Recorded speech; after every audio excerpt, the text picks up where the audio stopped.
Hello and welcome to episode XX. That's episode 20 of the Money Talk. This little experiment that we started in the lockdown is now 20 episodes old. And honestly, I know I say this almost every episode that I have so many amazing people to talk to, but today we've got somebody who's brought a sea of change. In fact, an entire story of perseverance. Somebody who thought 20 years before what India really needed, and now he is at the forefront of the venture debt revolution in India. So, without further ado, I welcome Ajay Hattangdi, the managing partner of Alteria Capital, to the Money Talks. Ajay, welcome. Thank you. Thank you for having me. Thanks for those kind words too.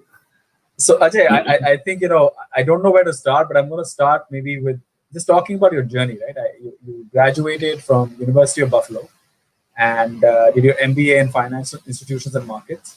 And then you came back and you joined Citibank for 12 years. You were at Citibank, and you started out as a VP in operations. What was the experience like? I'm guessing at that time working for an MNC, right, was like the dream job. But was it everything it was made out to be? Not initially, no. Well, I went to do my MBA in the US in '92 when India was just about opening up, right? And I was, I think, one of those few people who went with the intention of coming back to India. And everyone else that I went with, all my friends, all my batchmates, all went and basically went to the intention of staying back in the US. And I remember taking this conscious decision. And in '94, as I graduated, I got an offer from Citibank to come back to India, which is what I wanted, and to join the corporate and investment banking group. And I can tell you, I had very different expectations of coming into Citi, because I always thought it's this big global bank, and I'll come in and do M&A and things like that. And I came in and I was asked to go to my office, which was then my office for the next 2 years, which was the custody services business, which was then going through a boom. And in those days, custody was basically when you sold or bought shares. You'd actually have people come and deliver shares to you or pick up shares from you physically. And you'd have those transfer deeds that you had to sign and so on. And we were serving institutional investors who, sold 100,000 shares or bought 100,000 shares. And guess where those 100,000 shares came, right? They came and sat with us. So we had the unenviable task of sitting and counting them and, verifying them. And it was a high stress environment in what was then essentially a windowless office in the basement of a building in Worli. And that was my introduction to global banking. So it was certainly a trial by fire, I can tell you that. Managing a team, you're 24, you're entrusted with a team of 10, 11 people. You have incredibly high volumes, high pressure. If you make a mistake, shares would go into auction and then they would come and sit on your head about it. It was quite a challenging time, I can tell you that. Oh man! And would you imagine, 25 years, or maybe let's say 24 years since then, we still buy and sell startup shares, on paper. Pretty much the same way, exactly. But you learn a lot, and I think that kind of experience really sets you up for pretty much anything and everything you can do in your career after that. You go through really an environment where you have to have trust with your team. You have to have, first of all, belief in your own abilities to manage through that tide of work that comes at you at 7:38 every morning and refuses to leave even at 9 o'clock at night. But it sets you up in a nice way. It gives you confidence. It teaches you the value of teamwork. Teaches you how to handle and be cool in a high pressure situation. And those are life lessons, you take with you wherever you go. So great experience in hindsight. It is an adventure in hindsight, not while I was going through. But I would imagine, you obviously were doing something right, because when it came time for you to pitch a brand new idea, and we had talked about this at lunch that day, you went and pitched an idea completely far ahead of its time. If startups were far ahead of its time, your venture capital idea was far ahead of its time. But you were talking about giving debt to new companies, right? Or not the new companies at that time, call them startups today. But where did the inspiration come from? And can you walk us through how you got your way with Citibank on this? Yeah, I sort of went through, various groups within Citibank, and in 98, 99, I found myself in the corporate bank, which is basically the term, the phrase for people who manage relationships with corporate entities. And it's also a relationship manager. And in those days, we had a very highly matrix structure within Citibank. So you had people who actually handled a corporate account, which you'd be Okay. responsible to be the face of Citibank to that corporate. And then you had an industry vertical structure. So you had 7 or 8 large industry verticals. So you had, metals and mining as one. You had power as one. You had, manufacturing as a broader term. You had automobiles and so on. The one segment that we had that was missing, that was creating a lot of ripples and interest in India at that time, was the information services and the IT, the technology part of the business. Hmm. And in 99, 2000, I don't know if you recall, but McKinsey came out with this really important study along with NASSCOM that showed how the IT industry in India was going to be this mega, $87 billion industry by 2020, and you'd have $50 billion of revenues and imports and so on. Sorry, exports, and it was basically the moment when the whole future of what Indian technology was going to be like, that was revealed.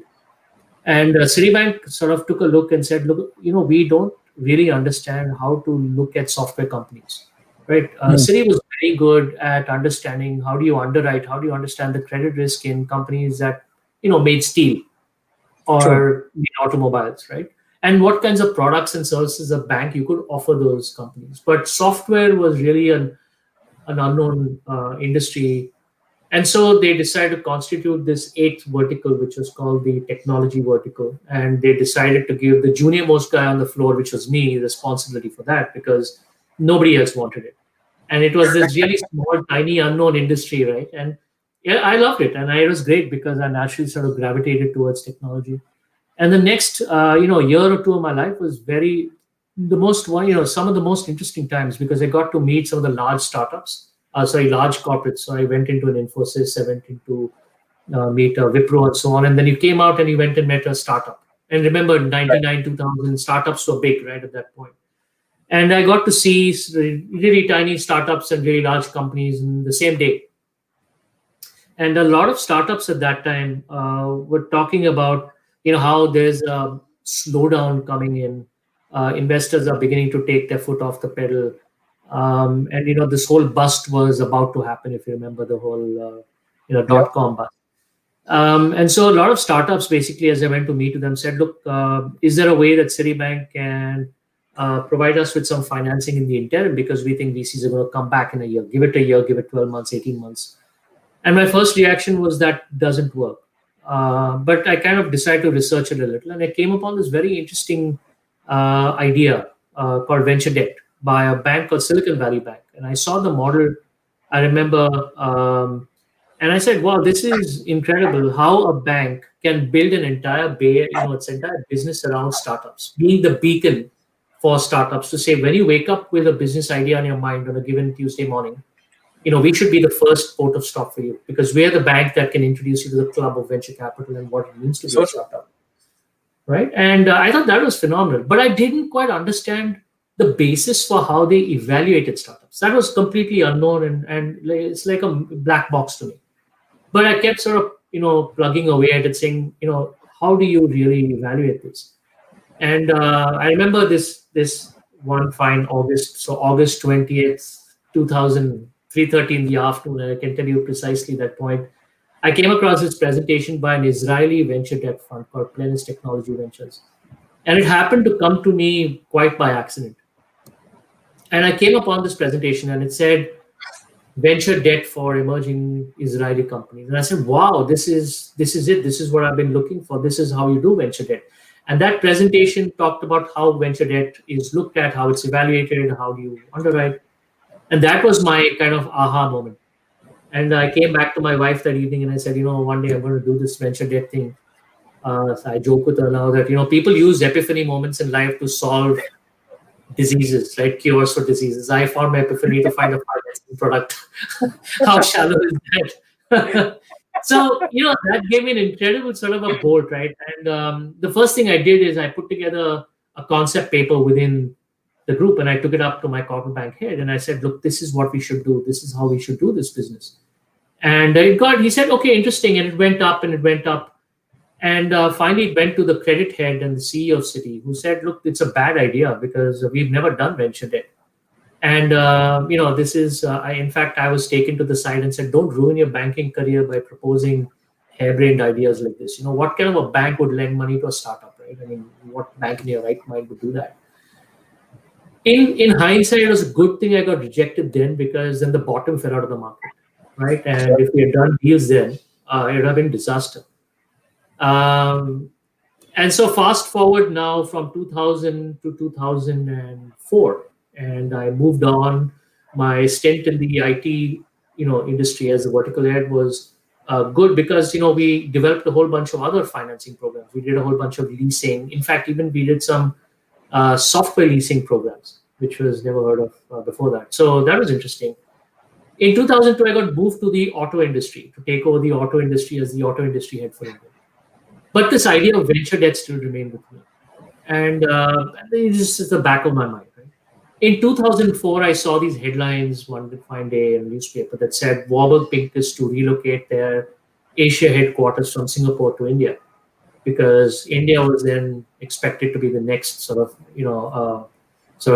horizon for where venture debt would be, or venture capital would be. And so I went to meet with Warburg using my Citibank visiting card.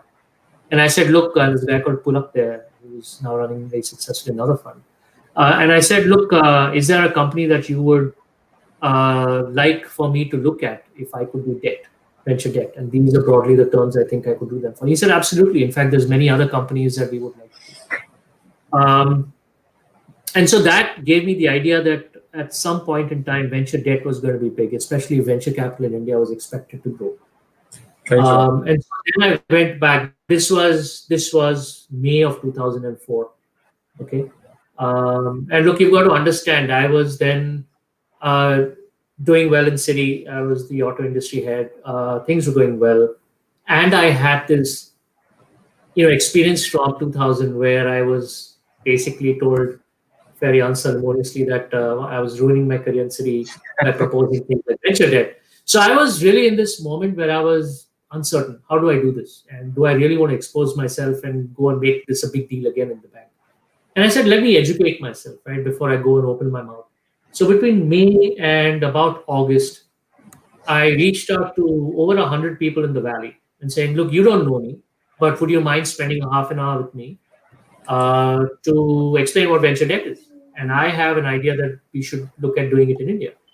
And, Anil, they'd be amazed at how many people responded to me and gave me time, right? And they were just people who just said, sure, what about Tuesday, 2 o'clock? And now Tuesday, 2 o'clock for them in California time was, in like 3:30 in the morning for me sometimes, right? But I would take those calls and I would do my Citibank work by day. I would come back in the night, take a nap, have my dinner, and then start my calls. And I would do calls sometimes till 3, 4, 5 in the morning. But it was fabulous. I mean, I had such a great learning experience, learning from folks who've been doing it and been in the industry for a long time. By August, I had a sense of how to do this, right? And I was fully confident in the fact that I know I can do this program and I can do venture debt successfully. And so I went and approached. I said, you know what? If I'm going to get blown off, I might as well get blown away by the CEO of Citibank. I won't settle for being blown away by anybody else. So I took time with Sanjay Nair, who's now with KKR. And Sanjay was then CEO of Citigroup. And I gave this idea to Sanjay. And Sanjay surprisingly didn't sort of bat me off from his office, but he, spoke to me. But he said, look, you've never done venture debt, right? Citi's never done venture debt. And venture debt's never been done in India. So 3 strikes. Then I jokingly said, well, I play cricket, I don't play baseball. So you've got to get me out 10 times, something like that. But the point was made that you're never going to be able to do venture debt in Citi. But, nicely enough, he said, look, do another version of it and come back, do some more research. And I actually took it as the honest truth. So I went out and did my research, came back with another version in September, another version in October. And finally, in November, I went to the US saying, look, this is not going to happen. I'll go to the US, meet all these people I've been speaking to, and find out whether they would be interested in financing a venture debt business if I could start one on my own. So, so I went in November, and everyone I met said, look, it's a great idea, but India is still early on the venture capital scale. And you've got to let the industry develop, and you've got to let VCs come in, and you've got to let the VCs build their experience. And then you've got to partner with the successful VCs. That's what makes a stable venture debt business. And what did I hear, right? I heard people saying, fabulous idea, go do it, and we'll fund it. Right? That's the first law of research. When you've got a certain given end in mind, you'll always find things to reinforce that. Confirmation bias. Absolutely, to the hilt. So I came back and I scared my poor wife by telling her, look, I'm going to leave Citi and I'm going to do this, and I'm going to set up my own fund and I will start venture debt. And there are people who've told me they'll invest in me. And at that time we had twins. My wife had just given, we had twins, and we had, they were 2 years old, and my wife had given up her job. So we didn't have, we didn't have a job. We had an apartment we were staying in, which is a Citibank accommodation. So she said, look, think about it. If you leave, I don't have a job. You don't have a job. We don't have a place to stay. And we've got twins 2 years old. Are you crazy? To me, it just seemed like the most obvious thing to do. Right. And it's like, all kinds of, sense of rationality leaves you, because you've got this idea so embedded under your skin that you have to do it. It's like something that is uncontrollable. You have to get out of bed and make it happen. I mean, if you can't, if any entrepreneur, right? We call ourselves venturepreneurs, but when you just feel you just can't do anything else but what is in your head, you got to do it. Yeah, it's like being like a fool in love, right? You take extraordinary risks for things that you never know if they will pan out the way that you hope they will. And so, I gave myself till Feb to quit. And 1 week before I put in my resignation in Feb, I got a call from Sanjay Nair again saying that, look, we have a 2-day workshop where his boss and the entire contingent from the head office in Hong Kong was descending on India to do a plan for the next year. And the idea was that the second day, the last lot, was a strategy session where they wanted to talk about new product ideas. Right now, they didn't have a whole lot of new product ideas. So Sanjay tapped on me and said, why don't you come present your idea? So I said, sure, what have I got to lose? I was 1 week away from leaving my job. To my luck. So I go into this room. They had hired the room at the Hilton. And I go in and there were literally 40 people in the room from all the senior heads of businesses across the region. And I was given 15 minutes to present. And my opening slide was venture debt for emerging Indian corporates. And the CEO for Asia Pacific, guy called Robert Morse, basically stopped me and said, hang on, is this what Silicon Valley Bank does? And I said, yes, it is. How do you know that? So he said, we had actually recommended that we buy Silicon Valley Bank in 2000. He had recommended, right? So he knew about the business. But then he said in 2000, the bottom fell out of the tech business, and we decided not to progress on that. But I spent a lot of time understanding the model.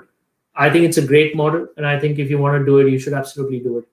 And so right there and then, I got my chance to start a venture debt Opening business. slide. Didn't even go to the presentation. Opening slide. And then the entire presentation was then an hour. It took an hour. It was supposed to be a 15-minute one, but I pretty much had buy-in from the opening slide before I went into slide one. So, and then that's how it got started. It started about 5 years later than I expected, but it did start. So I'm lucky. I'm really lucky for having done it. But it's such an amazing story to persevere, because most persevere, especially in something the behemoth size of Citibank, right, and Citigroup for that matter, and to persevere to be there. And I think you stuck around for another 4 years after that, working another 2 years. Another 2 years. So I ran the business for another 2 years before I left to start Silicon Valley Bank's business in India. I guess to the people that are listening in, before we talk about your entrepreneurial experience or the intrapreneurial experience at Silicon Valley Bank and so on, what do you take away from your time at Citibank?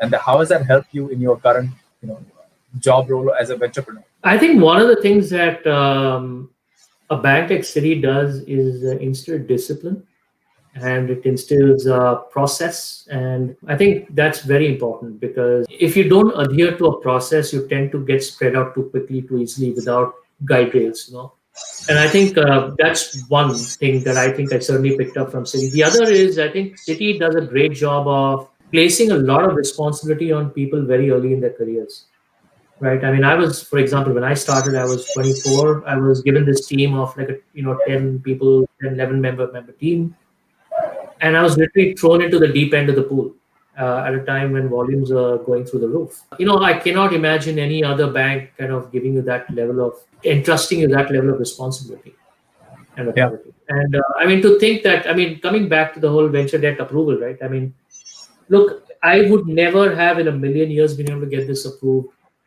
anywhere else. I can tell you that. And I think it's a great testament to, in a sense, the entrepreneurial spirit that Citibank breeds among its people and its culture. It's a competitive culture. I mean, some people say it's got, you have to have very sharp elbows to be in Citi. But, Mm. that's what you get when you hire good people and you put them in a highly competitive environment. You get performance as well. So I think those are some of the things I think I took away, other than the whole team spirit part, which is also very important. And in a strange way, in custody, for example, in our first 2 years, we were going through hell. Okay, and we were a bunch of about 50 of us going through hell together. And those kinds of those incidents really create a very strong bond. And most of my friends today are still from that period in my life when we went through hell together. Well, I remember my father ran a stockbroking business, right? And I remember, like, at night he would just have these green colored forms, and there were these long forms. Transfer deeds. Yeah, and you could not make one mistake, right? Because that means they all had. Exactly. And I was Exactly. I was a 9-year-old trying to figure out what my dad was doing with all these papers all the time. Yeah. But you obviously, the stint got over. You moved on to Silicon Valley Bank. In many ways, I think there was a meeting of the minds, because you were trying to build Silicon Valley Bank in India, and suddenly Silicon Valley Bank is what called you out.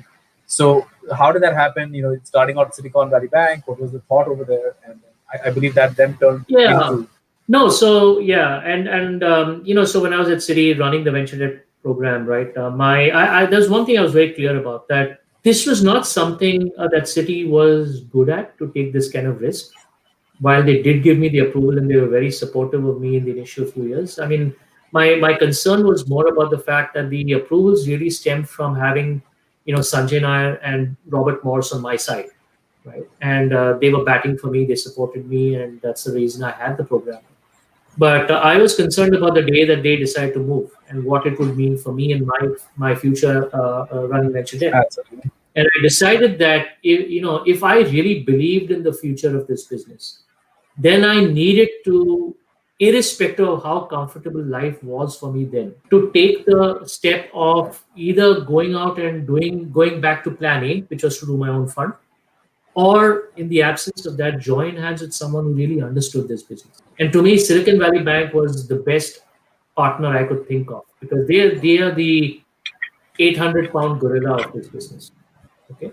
I mean, to give an example, one half of of all startups that raise VC funding in the US bank with Silicon Valley Bank, even today. 50%. Wow, that's a huge 50%. Number. Right, and they've done a phenomenal job of that as a franchise. So I've been connected with the gentleman from Silicon Valley Bank, Ash Lilani, who runs Sama Capital today, through my research in 2004, if you remember, when I was reaching out to people in the Valley. And he connected with me, gave me time, explained to me, and kind of helped me and mentored me from the outside, even while I was setting this up at Citi, helping me to think through things and things, right? And he was at SVB, July. I remember right after the deluge happened in Mumbai, if you remember that time. Okay. Sorry, it was July 26th, I think. July 26th. Yeah. And in any case, the week after that, I was heading into office, and it struck me that, look, I have to do this. And I pulled over to the side on Tulsi Pipe Road. I remember pulling over to the side of the road and I calling Ash and said, Ash, I have taken a decision. I'm going to leave Citi to set up my own fund.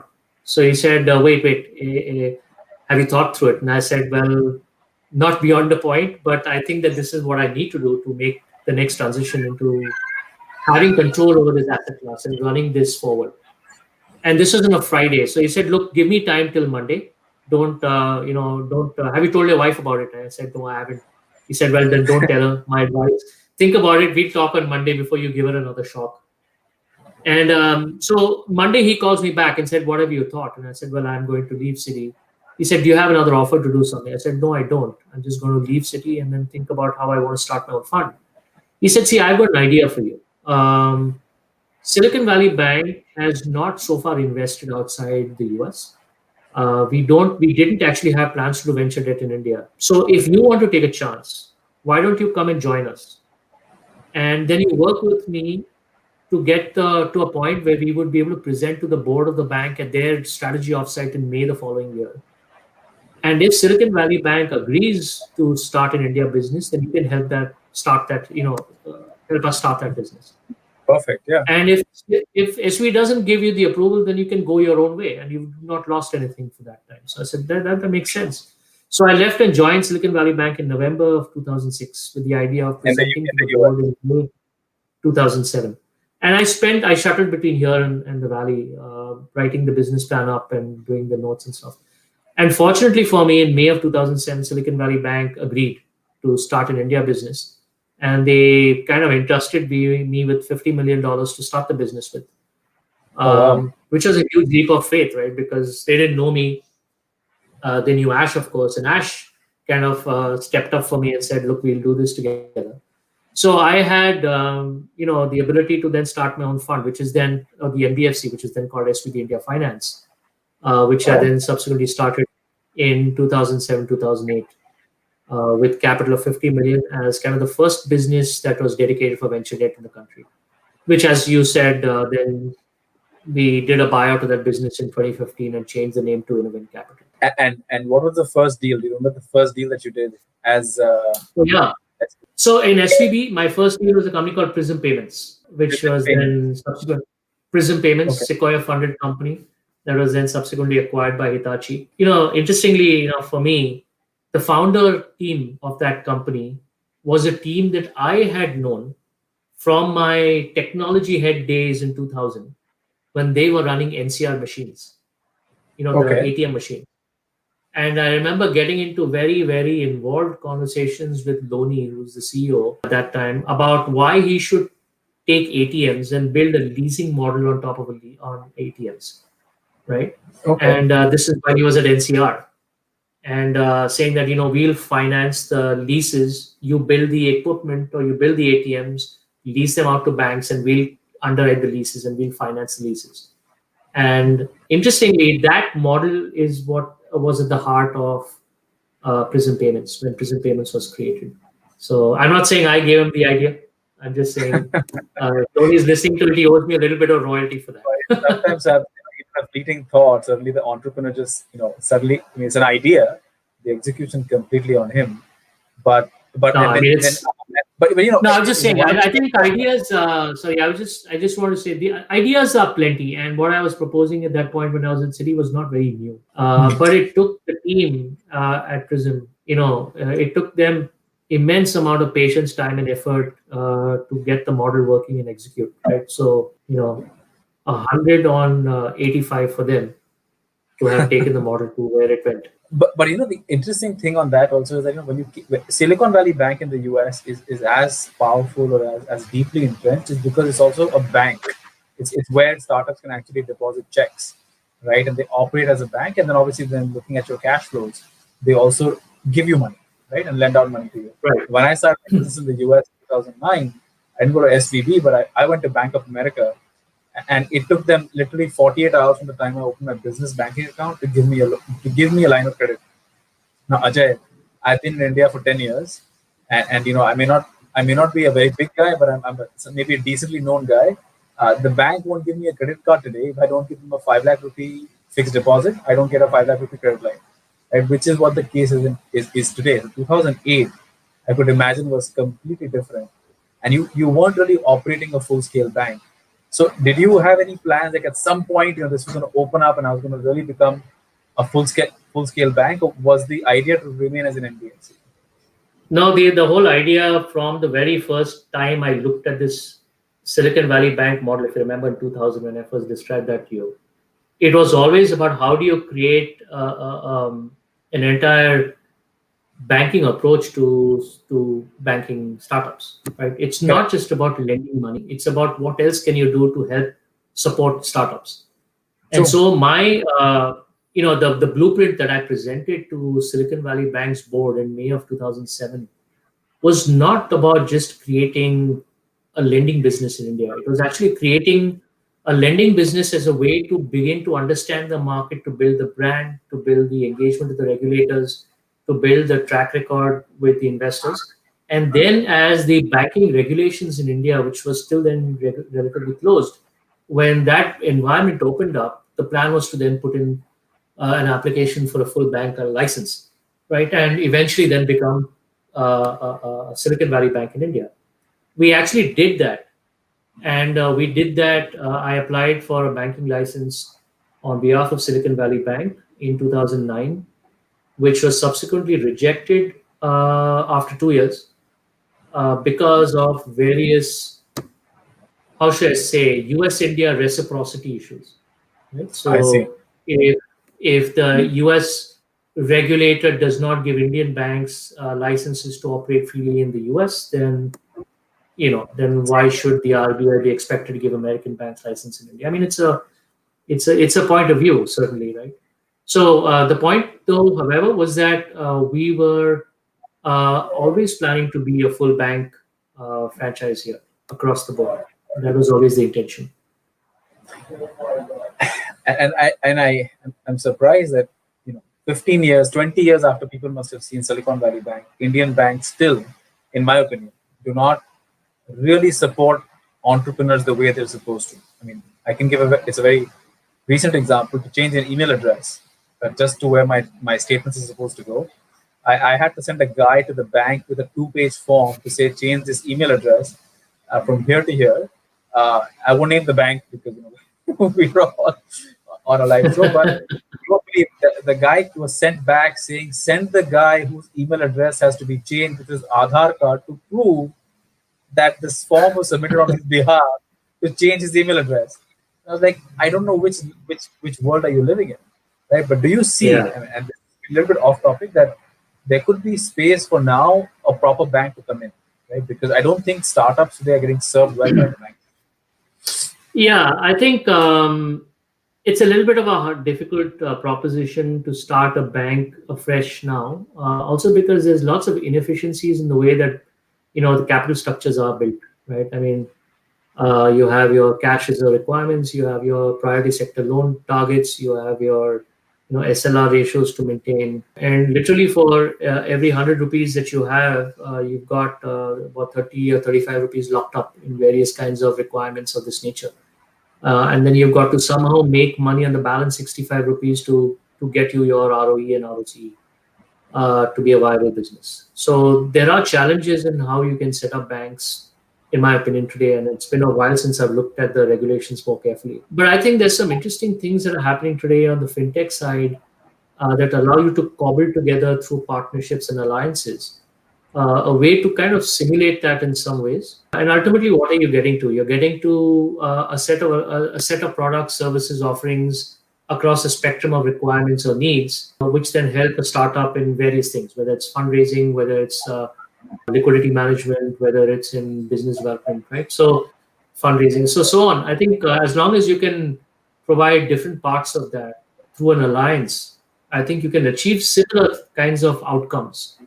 But you've got to be clever in how you piece it together to make sure that the efficiencies work together as a unit. Right. So right. So I think at some point I'm optimistic that that there will be banks who will play a more enlightened role in this, right? And I think it certainly needs to be, because you're not going to get there's only so much that just lending can take you. True. Right. Right. You need so many things to happen for a startup to get the kind of support it needs to go from being a startup to being a growth stage to being a large successful company. And you need support of all kinds, various kinds, through the life cycle of the company. No, so true. And we'll talk a little bit about Innovin. I know Innovin came around when Silicon Valley Bank got bought out by Temasek, and and you were there for 3 years through the transition.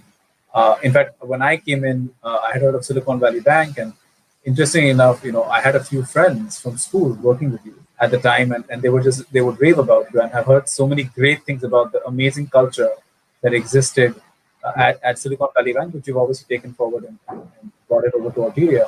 But because there's so many founders here today, and it's so important because you're in such a tough business, trying to apply for a banking license. You've got this entire team of people all looking up to you, hoping that this is going to become a bank someday because that's their dream, that's what they want to do.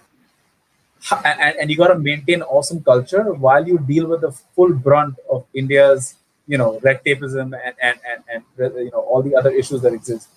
How do you, how important is that culture, uh, in your opinion, when you're building a venture?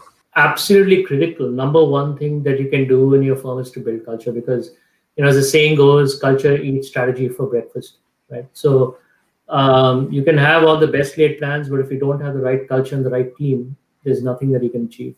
So to me, from day one, the focus was on creating the right kind of culture within SVB India. In some ways, I was lucky that I had the core culture of Silicon Valley Bank itself to kind of rely on to create a template here in India when we were doing it. Before we get into Alteria, I'll ask you a little bit of an uncomfortable question for many founders. Because protection of culture, if you want to hire good people, it also requires you to let go of bad apples. Yes.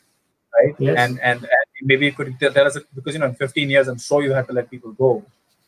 And how important has that been for you in protecting this amazing culture you've got, and all the people you've met are still working with you, or are leaving their jobs and still joining you. So how important? Yeah, it's look, in every relationship, right? Whether it's and I mean this in every relationship, whether it's your personal life, it's your professional life, whether it's your partner at work, whoever, and you always have to have the ability to have hard conversations with them and say no, right? Sometimes no is no.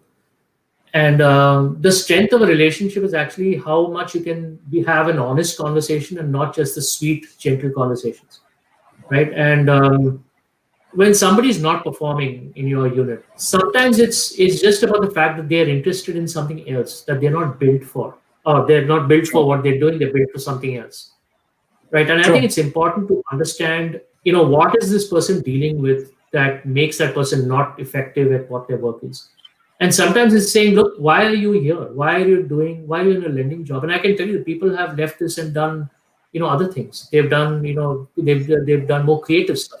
The hard conversations are not hard if you make them about the activity and the interest rather than about the person. So you need to be able to separate out the person from the behavior and point out that the behavior is not acceptable. And many times it's also possible that the person just needs an added amount of insight or incentive to look at in a different way for them to get recharged about what they're doing. Sometimes it's just plain bad, and in that case situation, it's a bad performer, or it's just not working out. I think it's best to call it quits and move on. You can't be everything to everyone, right? Fortunately, we've not had that experience, but there are instances, I'm sure, where people just don't quite cut it. And then the best thing you can do to both that person and you is to cut it and move on with life. In fact, I was reading this book, The 3G Way. It's got this one chapter that says, by not letting people that are not performing let go, you're actually doing a disservice to them, because there'll be a time somebody else comes in, blazes through, takes over their job, takes over all the promotions, and now you got to explain to the guy, listen, you got to go, because guess what, your job, whatever your career progression is, it no longer exists. Right? Now he's got to go retrain. He or she has got to go retrain themselves for a new job. So might as well let them go early, like you said, cut them off, cut them loose, and let them go find their own sky for that. So absolutely. With that topic, we'll come back now to Alteria. So 13 years after that Friday, where you decided you were going to scare your wife in 2005, 13 years later, you finally decided to follow through with that promise. I'm guessing it was a Friday as well. But what was that you decided, what? I'm done with Innoven. It's time to go out and branch out on my own. I think it is just the challenge of kind of doing it in a fund, on your own. And I think it's always been sort of plan A for me in some ways, right? Going back right to my days of exploring this, starting from 2004 onwards. So 2015, when we did the transition, we did the buyout of the business from Silicon Valley Bank to bring in Temasek and UOB Bank. We renamed the entity as Innoven. I think for me, what was interesting was the opportunity to start venture debt in Singapore for the Southeast Asia market and in China. So the next 2 years, in addition to the responsibility for India, I was also looking at setting up China and other markets. And my partner Vinod Murli was pretty much running India at that point. And I think in 2018, 17, I think for us the next challenge was really to go and raise our own fund. Right. By then, at least personally, I had done venture debt in a bank. I had done it in an NBFC. I had done it in India. I had done it abroad. And now I wanted kind of the challenge of setting up my own fund in a sense and doing it. So I think it's just, in a sense, the last frontier in some ways for me to go out and raise a fund with Vinod. So I think, I think Vinod and I agreed to do this within the first 2 minutes or 3 minutes of broaching this conversation at the Bombay gym where we went to have a drink. To that point, you've set up Alteria. You've obviously been there for such a long time. But now, what does Alteria do for founders? Like maybe for the audience that is here, I'm guessing you don't fund everybody. So what do you fund? Yeah, so we don't fund everyone. We fund, our target market is the subsegment of companies that have raised VC funding that are looking to fund further growth and taking debt as a way to minimize dilution rather than raising more equity for it. Right. So that's how we've defined our target market and our asset class of venture debt. So in a sense, we partner with many of the large sort of VC firms in the marketplace and finance their best portfolio companies. Right? So it's a simple business, and as a fund, we have more. Our fund is a specialty vehicle to do venture debt. So it gives us a little bit more freedom than you have through an NBFC. Though an NBFC has its own advantages to a fund, right, and being able to leverage and so on. So that's essentially our business. But as I pointed out earlier, at least my personal sort of take on this has been that debt and funding is just one element of the entire support system that needs to be put into place to help startups. Very true. So we approach this as a capital plus connects kind of a proposition, which means that we try and support companies not just through providing them with debt, but we actually have a separate team called an Activate team. And the Activate team does some very important things. And the main thing it does is that it helps connect our startups in our portfolio with either large corporates, that help in building those kinds of relationships, or with other startups to co-develop programs with, or with younger companies that they can work with to supercharge their own businesses. Or in fact, we have a panel of about 17 service providers that provide everything from recruiting to IT evaluations to accounting and taxation help and so on. And so the whole idea is we have one team which is the deals of transactions team, and we have another team which is the Activate team, and the two teams work hand in hand to cover a given portfolio company, so that we are providing a more holistic approach to how we engage and support these companies. So that's when does essentially a founder know that they should be? So when does a founder know they should be approaching you? Or when should they be? Multiple times, yeah. So for funding engagement, ideally at Series A or right after Series A, and then so we typically start engaging with companies maybe before Series A as it leads up to it, and then so we can close debt co-terminus with the equity round. But we also engage with founders and companies where there may not be a necessarily a funding objective in mind, but more a business support objective, right? So as I said, through Activate, what we also do is, and people can go visit our website, alteriacapital.com, and check it out. We have several mandates that we put out on behalf of some of the large corporates that we work with.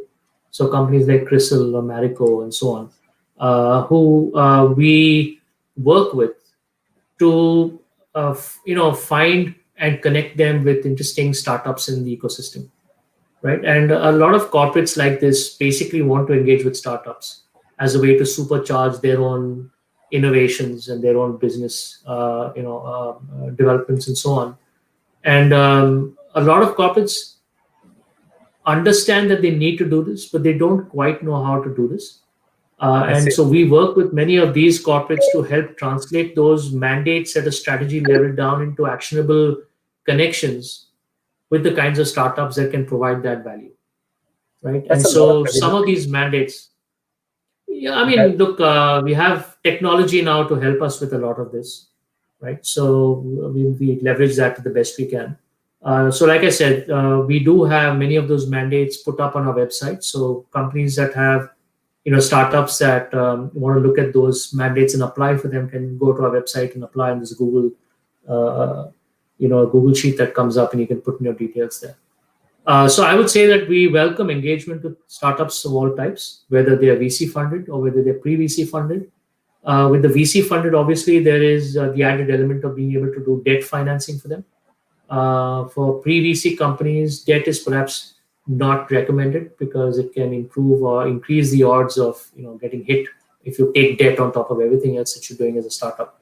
But certainly, there are ways that we can engage with startups before Series A by connecting them with either large corporates or some of our own portfolio companies that they can find, business connections with. I've also noticed that in our conversation that you also could become an avenue for certain startups to actually reach out to the VCs because they're also coming to you and you're taking some of this stuff back to them. And so, That's so right. if, That's so right. if they want to reach out to you, Ajay, what's the best way to reach out to you? Well, they can mail us at mail@alteriacapital.com or come visit us on the website and do a contact us and then come in through that route. Great. And there's a Google form, from what I understand. There's a Google form. Just fill it out. The team goes through everything. Ajay is extremely, extremely efficient on email because I'm not as good as he is, but the email shoots out very, very quickly. So if you guys are interested in venture debt, and the next question I am going to ask is, why should founders prefer debt over equity, right? Because when equity is so freely available these days, why should they choose debt? Well, equity is available, but valuations are not easy. I mean, look at the kinds of valuations that people are raising money. It's better to take some debt and defer equity rounds as much as you can. So, I mean, let me give you an example. I use this example a lot when I talk about venture debt. So, you have a company that raises 30 crores Series A, burning 2 crores a month, which means that a company taking 30 crores has got 15 months of life.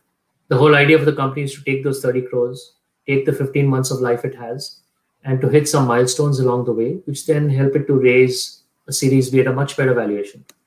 But 15 months sometimes is not enough to hit those milestones. Sometimes a company might need more time or more money. And the last thing you want to do is to go into Series B fundraising before you hit those milestones, because then your valuations can take a real knock. So what we do is, let's say on top of 30 crores of equity, we can put in another 6 crores of debt, hypothetically, which then buys the company another 3 months of life. So it extends runway from 15 months to 18 months. Yeah. And those 3 months could sometimes be what the company needs to hit milestones and get valuable. So taking debt is it's kind of like insurance in a way, right? So it's the insurance against running out of money too early. So in some sense, your company is growing 50% a year, you're much better off taking debt and paying 15, 18% interest, because you're then saving the difference between your rate of growth of 50% and the interest you're paying on the loan, which is all left for the founders and the VCs. So it's a much better value proposition to use some debt. But again, debt does carry the obligation of repayment. So when you take debt, you have an obligation to repay, which you don't as equity. And so the relative benefits of equity and debt have to be looked at to decide what the right combination is of equity and debt. So when we provide debt, it is not to replace equity, but it is to enhance the cash reserves you build by raising equity.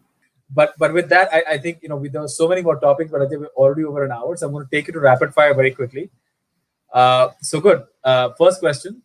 It's a Peter Thiel question, which is one thing that you know to be true, but very few people agree with you on it. That most of your success in life is out of luck and not out of a plan. Wow. So, but it seems that well, in a way, but your life is all about the plan. Like you've No, had. no, my life is not about plan. My life, like I said, is about luck. It's about having had an idea, but then being very, very lucky to find myself in front of the right people at the right time.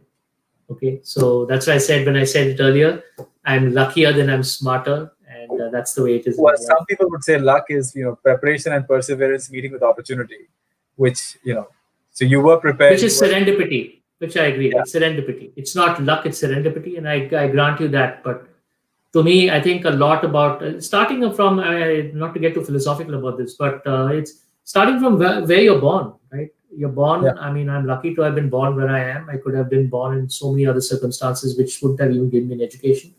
So I think That's starting true. from there, how my life has been lived, how I met my wife, how I've is so much of luck in your life that you really have no control over. Very, very true. I mean, I completely agree with you on that. I'm just saying that you have to be prepared when the opportunity arises. You have to be prepared to be able to swing the Yeah, bat and hit for the fair, six. fair enough. Fair enough. So, one piece of advice to founders about fundraising. Take money when you can, not when you need it. So true. We just talked about it last week, in fact. So, take money when you can, not when you need it. Who is your favorite superhero? Oh boy. I don't think the perfect superhero has been invented yet. Because I think to me, the perfect superhero would be one who have the ability to speak and understand almost any language that's spoken. I think that's the most important skill that you can have to pick up language. Because when you pick up language, you pick up the ability to communicate with somebody at a very different level And in their language as well. in the But language. in that sense, maybe then would you say Batman is your favorite? Batman, yeah, well, he has no real super ability, right? So I think that's the thing that he's known for. Uh, Quick question. Scaling before profitability, profitability before scaling. What would you recommend to a founder? Now, profitability before scaling. It depends. It's never a simple question because it depends on the circumstance you're in. I think the days gone by when you could get lots of money and have lots of latitude to burn money is gone. I think now the focus is on being a lean cockroach startup rather than being a fat dinosaur one. Um, Good. If you could pick the brain of one person for 24 hours, you could ask them anything you wanted, who would that person be? I would say it would be Nassim Taleb Oh wow. because yeah, I think my worldview of prediction making, of financial modeling, of all of the stuff I learned in finance in B school has been upturned after I read his books. I think very few people, him and maybe Richard Dawkins, uh, who's another author that I think has had the most amount of influence in changing my opinion on things. And he would be so much in demand this year, right? Everyone's been talking about his book, pretty much. Yeah, but which he claims is not a black swan, right? He says it is a gray swan. It was always predicted. True, very true. That's true as well. Yeah. One thing you would like to change about the Indian startup ecosystem, and you've been in it for now, I mean, 15 years. Yeah, I think, and I'll not be popular for saying this, but I think that VCs need to let dying companies die more quickly. And So true. because, it's a waste to try and keep a zombie company alive, and you're not doing anyone any service. And when a company dies, nothing happens to the people. The people go and find new ways to do things. So the sooner you tell someone that this idea isn't working, cut loose and go and do something else, I think the better it is for everyone. Yeah, absolutely. And I think they may even be throwing new money at it, but what about the time? I think the time is something you can't take back, and it's so true. Just cut them loose. It's so liberating actually for the founders to know, what, I'm done with this. Whatever was not working, I'm Yeah. done with it. Let's move on to the next one. So true. Um, I guess you talked about it a little bit, but then which company in your anti portfolio hurts you the most? I don't have one actually. I'm trying hard, and you would think in 15 years I would have collected something, I would have missed something, but I don't. I don't think so. Oh, wait. I would say there is one. So it is a company I didn't do because I didn't have my approvals at the time, and that was Biocon India. I could have Oh, done wow. venture debt at Biocon in 2004 or Mindtree at 2004, which I had. I had an understanding with the founders that we would do some debt there, but I never got my approval in Citibank to do it. I mean, 2000, Well, not 2004, 2000. wow, those would have been storied starts, right? I mean, Yeah. Biocon, Mindtree. Wow. that, those are And massive anti-portfolio and funds. one more, and now that I've thought about it, I think make my trip, because we had again there I had the opportunity to do the deal when we were just setting up SVB, and I didn't have my license then, so we couldn't lend to them. Most of them were things you would have done. Yeah, It's so just they're not strictly anti-portfolio, but they were just opportunities that I missed because I either didn't have the program in place or the approvals in place or whatever it was. I know we see each other in the morning at PDP, but are you typically a morning person or a night person? Morning. I typically like to wake up early and get out. If writing an email, guys, you know what time he's awake. So Well, I should also say I have a DND on my phone set up.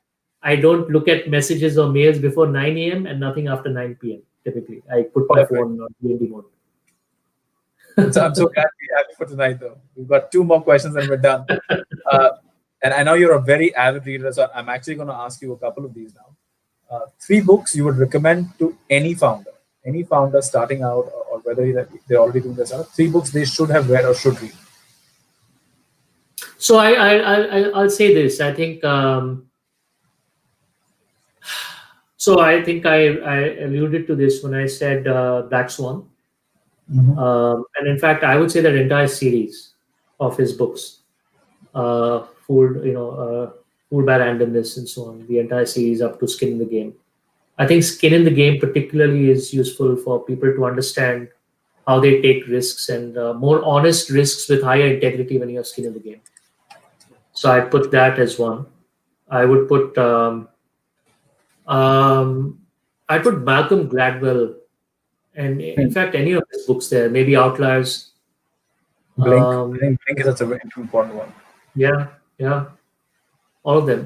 There's so many. And there are many books that I don't know if they strictly apply to founder mindset, but they're just wonderful books to read, and I like to read across non-fiction. I generally don't read too much business though. Okay. No, so, and I know you're a very avid podcast listener. So if there was a podcast that you would have recommended to someone, right, and you recommended a few to me, so I know I follow some of the. I mean, some of the ones. Some of them are really long, but there are some that were so amazing that I still follow them today. But any one of them that you would recommend to the audience today? So my regular listening, I listen to it every week. It's a 1.5 hour podcast, so I typically listen to it over a day or two. Is one called Skeptic's Guide to the Universe. SGU. And that's what I listen to when I walk. When you see me in the mornings and we wave to each other, that's what I'm usually listening to. That's the same one that I follow too. I mean, it's an amazing conversation. If you haven't heard it, just hear one episode. It's truly an amazing conversation. No, great. I think there's so much info. I could have gone on for a lot longer, but thank you so much, Ajay. We're done with the rapid fire part of our conversation, and it truly has been an amazing conversation. I think that it's a very unique journey of a person who goes from an operator or working in a large bank to being an entrepreneur, then an entrepreneur, and now a venturepreneur. Which and honestly, I think the work that you guys are doing. And I keep sending some startups over to you as well. The work you guys are doing, the work that is required to be done, is so immense. We need another 10 Ajay Hattangdis out there promoting, putting up. The startup ecosystem needs debt, and I can tell you that you're one of the only guys that is truly doing it, right? Because the banks still haven't figured out how to lend to startups. So you're doing an amazing job. Thank you so much. Any final words for the audience, for us? No, I am just happy to be here. Thanks. It's wonderful speaking to you. Glad I could speak to everyone else too. Thank you very much. Have a good night, everyone.